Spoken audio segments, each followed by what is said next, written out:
میری عمر ابھی 16 سال کی بھی نہیں ہوئی تھی کہ میری شادی ہو گئی، اور یہ سب کچھ اتنا اچانک ہوا کہ ہمارے خاندان کے سبھی افراد اس پر کافی حیرت زدہ ہو گئے۔ ہوا کچھ یوں کہ میری ایک پھوپھی کا بڑا بیٹا جو مجھ سے تقریباً 10 سال بڑا تھا، اس کی امی ابو یعنی میرے پھوپھا پھوپھی نے میرے ابو سے ذکر کرتے ہوئے اس کی شادی کے لیے کسی لڑکی کی تلاش کرنے کو کہا۔ میں نے رات کو امی اور ابو کو باتیں کرتے ہوئے سنا تو مجھے اپنے جسم میں گدگدی سی محسوس ہونے لگی۔ ابو امی کو بتلا رہے ہیں کہ باجی اپنے بیٹے انصر کے لیے دلہن کی تلاش میں ہے۔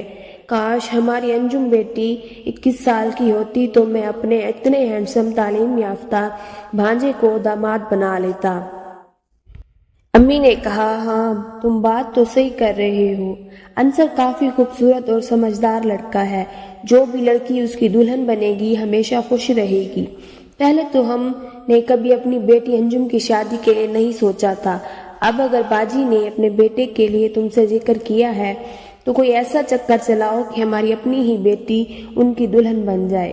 ابو نے کہا، مجھے تو نہیں لگتا کہ باجی ہماری انجم بیٹی کو اپنی دلہن بنانے پر راضی ہوں، ورنہ مجھ سے اپنے بیٹے کے لیے براہ راست انجم کا سوال کر سکتی تھی۔ پھر بھی کوشش کر کے دیکھ لیتے ہیں۔ میرے ابو اور امی پھپھو اور پھپھا کو بے دلی کے ساتھ کچھ لڑکیاں دکھاتے، مگر دبے دبے لفظوں میں خود ہی لڑکی کو ناپسند بھی کر دیتے تھے۔ دوسری طرف امی ابو نے کچھ رشتہ داروں کے ذریعے پھپھا اور پھپھی کو میرے لیے پیغام بھی بھیج دیا تھا، جس کا جواب پھپھی اور ابو نے حسب توقع ہی دیا اور کہا، انوشی بیٹی، میرا پورا نام نوشین انجم ہے۔ گھر والے تو صرف انجم کہتے ہیں، باقی اکثر مجھے نوشی کہہ کر پکارتے ہیں۔ ابھی بہت چھوٹی ہے، اتنی چھوٹی عمر میں بچیوں کی شادی نہیں کرنی چاہیے۔ نوشی بیٹی ابھی تو میٹرک میں پڑھ رہی ہے۔ آج کل کے دور میں بچیوں کی شادی کے وقت کم از کم گریجویٹ ہونا ضروری ہے۔ جب سے میں نے امی اور ابو کی باتیں سنی تھیں میرے دل میں ہلچل مچی ہوئی تھی، اور میں طاق میں رہتی تھی کہ امی اور ابو کی باتیں سن سکوں۔ جب پھپھو ہمارے گھر آئیں تو میں ان کی بڑھ چڑھ کر خدمت کرتی، مگر جب میں نے پھپھو کی حقیقت پسند اندر آئے کا پتہ چلا تو میں کافی مایوس ہو گئی۔ ایک روز میں شام کو ٹیوشن پڑھنے جانے والی تھی کہ ٹیلی فون کی گھنٹی بجی۔ امی نے ریسیور اٹھا کر انصر بھائی کا نام لیا۔ مجھے اپنے دل میں کچھ ہونے لگا تو میں دل کے ہاتھوں مجبور ہو کر دوسرے کمرے میں گئی اور وہاں رکھے ریسیور کو اٹھا لیا۔ ان دونوں کے درمیان کچھ اس طرح کی باتیں ہو رہی تھیں۔ امی انصر سے، بیٹے آج آپ اپنی ممانی کی یاد کیسے آ گئی؟ انصر، مامی اب تو ہر وقت گھر میں آپ لوگوں کا ہی ذکر ہوتا رہتا ہے، ہم آپ کو بھولے کب ہیں؟ امی، ایسی کیا بات ہو گئی ہے کہ تمہارے گھر میں ہماری باتیں ہونے لگی ہیں؟ انصر، مامی موضوع تو ہر وقت میری شادی کا ہی ہوتا رہتا ہے، پتہ نہیں آپ کب ہمارے لیے ایک لڑکی پسند کریں گی اور کب میری شادی ہوگی۔ امی، بیٹے تیرے ماموں تو بہت کوشش کر رہے ہیں، کافی بھاگ دوڑ کر رہے ہیں، لڑکیاں ڈھونڈتے ہیں، مگر تیری امی ابو کو کوئی پسند ہی نہیں آ رہی۔ کسی کا قد چھوٹا ہے، کسی کی تعلیم کم ہوتی ہے اور کسی کی عمر کم چلاتی ہے۔ میں امی کے اس فکرے میں چھپے ہوئے طنز کو صاف محسوس کر گئی تھی۔ انصر تو مجھ سے کافی بڑا تھا اور بہت سمجھدار تھا، وہ بھی بانپ گیا تھا کہ امی کیا کہنا چاہتی ہیں۔ انصر، مجھے کچھ نہیں پتا، جیسے بھی ہو جلدی سے میری شادی کر دو، لڑکی بس خوبصورت ہونی چاہیے، اس کی تعلیم کم بھی ہو تو کوئی فرق نہیں پڑتا۔ میں نے کون سا اپنی بیوی سے نوکری کروانی ہے؟ امی، بیٹے مجھے اب کیا پتا تمہیں کیسی خوبصورت لڑکی پسند ہے؟ انصر، مامی بس اپنے جیسی کوئی خوبصورت لڑکی دیکھو نا۔ امی، تو بہت بدمعاش ہو گیا ہے، اپنی مامی پر ہی لائن مارنے لگا ہے۔ انصر، مامی جو سچ تھا میں نے وہ کہہ دیا ہے، آگے آپ جو مرضی بھیجتی رہیں۔ میں خوبصورت لگتی ہوں؟ انجو بیٹی بھی تو میری طرح ہی خوبصورت ہے، تیری ماں کو تو وہ پسند بھی نہیں آئی۔ اب بھلا بتا ہم کیا کر سکتے ہیں؟ انصر: مامی آپ امی کو چھوڑیں، جیسے بھی ہو ابو کو راضی کر لیں۔ اگر ابو کو نوشی پسند آ گئی تو ابو خود ہی امی کو راضی کر لیں گے۔ امی: اس کا مطلب ہے کہ تمہیں میری بیٹی پسند ہے اور تم اس کے ساتھ شادی کرنا چاہتے ہو؟ انصر: ہاں مامی، مگر یہ بات خود سے امی یا ابو کو نہیں کہہ سکتا تھا، آپ کو بتلا دی ہے۔ امی: تیری باتوں سے مجھے کافی حوصلہ ہوا ہے، میں کوشش کروں گی کہ تیرے کہنے کے مطابق میں بھائی ظفر کو کسی طرح قائل کر سکوں۔ انصر: مامی ایسا ہو جائے تو مزہ آ جائے گا۔ اچھا اپنا وعدہ یاد رکھنا۔ یہ کہہ کر انصر نے فون بند کر دیا۔ میں آہستگی کے ساتھ ریسیور سیٹ پر رکھا اور دوسرے دروازے سے نکل کر ٹیوشن پڑھنے چلی۔ پھر مجھے نہیں پتا چل سکا کہ امی نے کیا چکر چلایا تھا اور کیسے پھوپھا ظفر کو راضی کیا تھا، مگر میری شادی ہو گئی۔ میں میٹرک کا امتحان دینے کے لیے امتحانی سینٹر میں بیٹھنے کی بجائے انصر کے اسٹیج پر دلہن بن کر بیٹھ گئی۔ مجھے اپنے گھر سے وداع کرتے وقت میری ماں نے مجھے نصیحت کی تھی کہ میں اپنی سہاگ رات کو انصر کو زیادہ سے زیادہ خوش کرنے کی کوشش کروں۔ اپنے سسرال میں مجھے سب گھر والوں کو راضی رکھنا ہے، انہیں کسی قسم کی شکایت نہیں ہونی چاہیے۔ خاص طور پر مجھے میرے سسر یعنی اپنے پھوپھا کو خوش رکھنا ہے، ان کی ہر بات میں ہاں ملانی ہے۔ نہ چاہتے ہوئے بھی مجھے پھوپھا کے ہر حکم کو ماننا ہوگا، ان کی ہر فرمائش پوری کرنی ہوگی۔ میری کچھ سہیلیوں کے ذریعے بھی میری ماں نے مجھے سمجھایا تھا کہ پہلی رات مجھے کافی تکلیف برداشت کرنی پڑے گی، مجھے نہایت حوصلے کے ساتھ سب کچھ برداشت کرنا ہوگا، بے جان چیخو پکار نہیں کرنی، انصر کے ساتھ پورا تعاون کرنا ہے، وہ جو بھی کرنا چاہے اسے کرنے دوں، کسی بات سے بھی منع نہ کروں۔ یہ واقعہ میری شادی کے کوئی 2 مہینے بعد کا ہے۔ اس دوران میں اپنے سسرال میں کافی گھل مل گئی تھی۔ اپنے ساس سسر دیور اور نندوں کے ساتھ میرا برتاؤ بہت ہی اچھا رہا، سب ہی مجھ سے بہت خوش تھے۔ آج دن میں ہی میری ساس میری پھپھو نے مجھے بڑے لاڈ سے سمجھاتے ہوئے کہا تھا کہ بی انجم، تمہیں پتہ ہی ہوگا کہ پہلے میں تمہاری کم عمری کے باعث اپنی دلہن نہیں بنانا چاہتی تھی، مگر پھر مجھے اپنے بیٹے اور تمہارے پھوپھا کے آگے ہار ماننا پڑی۔ تمہیں اپنی دلہن کے روپ میں دیکھ کر مجھے بہت خوشی ہوتی ہے بیٹی، ہر ساس یہی چاہتی ہے کہ وہ جلد از جلد دادی بن جائے، مگر میں تمہیں خود سمجھا رہی ہوں کہ تم ابھی احتیاط کرنا، تمہاری عمر ابھی بہت چھوٹی ہے، اتنی چھوٹی عمر میں بچہ پیدا کرنا مناسب نہیں ہے، 2-3 سال گزار لینا، پھر ہی تم مجھے دادی بننے کی خوشخبری سنانا۔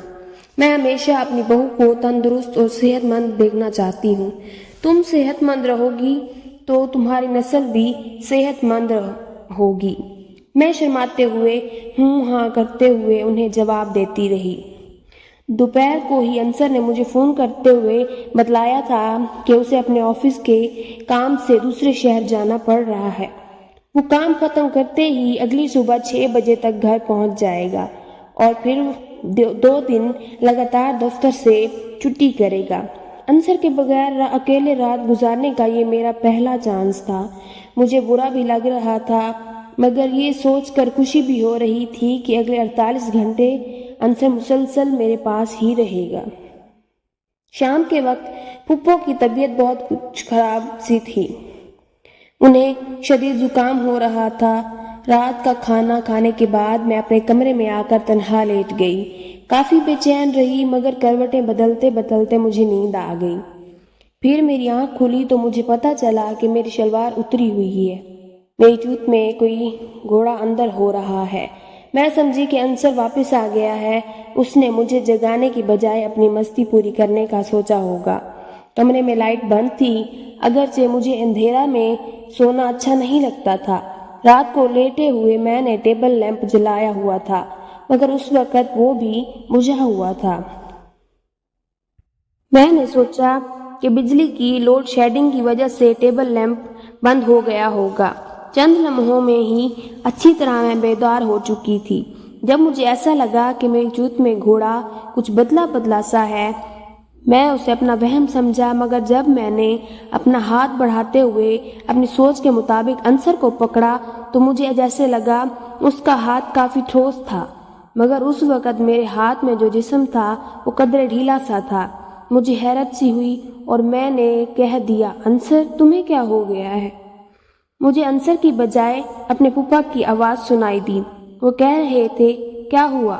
مجھے تو حیرت کا ایک شدید جھٹکا لگا کہ میری جوت میں گھوڑا میرے شوہر کا نہیں بلکہ سسر کا ہے۔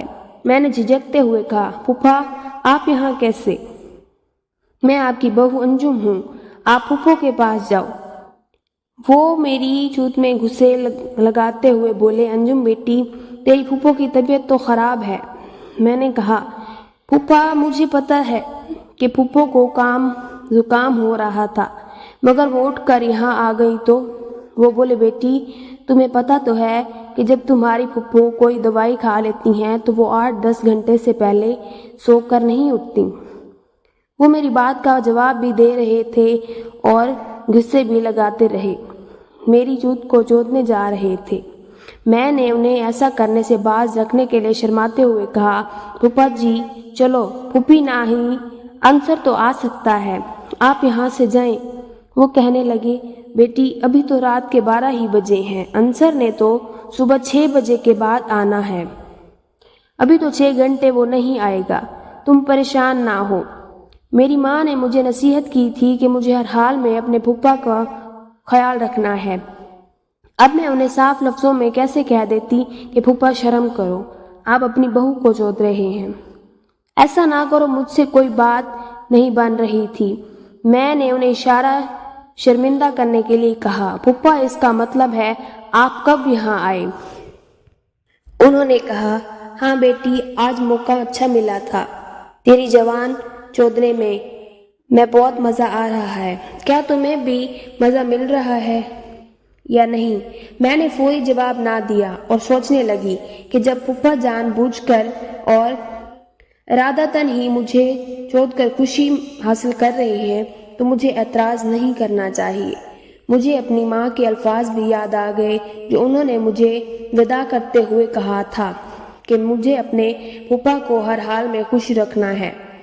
اب مجھے اپنی ماں کی بات سمجھ آئی تھی کہ وہ کیا کہنا چاہتی تھی، اس لیے میں نے شرماتے ہوئے پھپھا جی کو کہا، اگر آپ کو مجھے چودنے میں مزہ آ رہا ہے تو چودتے رہو، مجھے بھی آپ سے چودوانے میں مزہ آ رہا ہے۔ میری بات سن کر انہوں نے ہاتھ بڑھاتے ہوئے ٹیبل لیمپ کو آن کر دیا۔ گپ اندھیرے میں مدھم روشنی بھی بہت تیز لگ رہی تھی۔ میں دیکھ رہی تھی کہ پھپھا کپڑوں سے بالکل آزاد تھے۔ پھر انہوں نے میری قمیض کو اوپر اٹھاتے ہوئے کہا، انجم بیٹی اپنی قمیض بھی اتار دو، تیری چھاتیوں کو چوسنے کو دل کر رہا ہے۔ میں نے اپنا جسم اوپر کرتے ہوئے اپنی قمیض بھی اتار دی۔ رات کو سوتے وقت میں بریزیئر نہیں پہنتی تھی، اس لیے اب میں بھی سر سے پاؤں تک ننگی ہو چکی تھی۔ پھپھا میری چھاتیوں کو مسلتے ہوئے بولے، بیٹی تیری چھاتیاں بھی بہت چھوٹی ہیں، تیری ماں کی چھاتیاں تو بہت خوبصورت ہیں۔ میں نے حیرت سے پوچھا، پھپھا جی آپ کو امی کی چھاتیوں کا کیسے پتا؟ وہ بولے، بیٹی تیری ماں کی موٹی موٹی چھاتیوں اور گانڈ کی وجہ سے ہی تم میری بہو بنی تھی۔ تیری ماں نے پہلے مجھے اپنا عاشق بنایا اور پھر مجھے مجبور کیا کہ میں تمہیں اپنی بہو بنا لوں۔